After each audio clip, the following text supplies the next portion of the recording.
निर्मलता की दिशा में जहां प्राप्त हो ही रहा है, लेकिन इस प्रकार के एग्रो विजन के माध्यम से जो एक नया दृष्टिकोण उन्होंने प्रस्तुत किया है अपने उद्बोधन में भी, और साथ साथ विगत 10 वर्षों से 10 वर्ष पहले महाराष्ट्र में न स्टेट में बीजेपी गवर्नमेंट थी और न ही सेंट्रल में बीजेपी की गवर्नमेंट थी, लेकिन उस समय भी एक चिंता थी कि इस विदर्भ को जो किसान यहां का आत्महत्या करने के लिए मजबूर होता है, उदासीनता के कारण, सरकारी उदासीनता के कारण, लापरवाही के कारण, जिसमें सरकार के स्तर पर उन योजनाओं का लाभ उन किसानों को नहीं दे पा रहे थे, लेकिन एक नागरिक होने के नाते, समाज के एक जिम्मेदार नागरिक होने के नाते हमारी कुछ जवाबदेही बनती है, और अपनी उस जवाबदेही को ध्यान में रख करके उन्होंने एग्रो विजन के इस कार्यक्रम को यहां पर आयोजित करके आज जब इसके 10वें संस्करण को यहां पर हम उद्घाटन कर रहे हैं, सचमुच यह एक इस देश के किसानों के जीवन में नया परिवर्तन ला सकता है। मेरा यह मानना है कि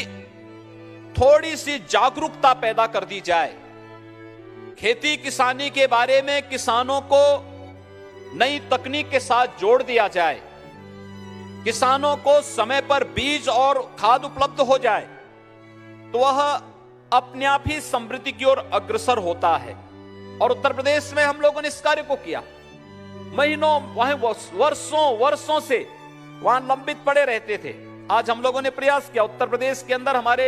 75 जनपद हैं, और 75 जनपदों में हम लोगों ने एक बात को किया कि उत्तर प्रदेश में हमारे 4 स्टेट एग्रीकल्चर यूनिवर्सिटी हैं। प्रत्येक जनपद में भारत सरकार के सहयोग से हमारे श्री राधा मोहन सिंह जी यहां पर उपस्थित हैं।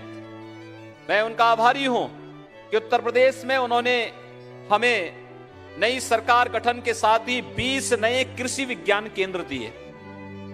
कृषि विज्ञान केंद्र एक बड़ी भूमिका का निर्वहन कर सकते हैं, किसानों को आधुनिकता के साथ जोड़ने,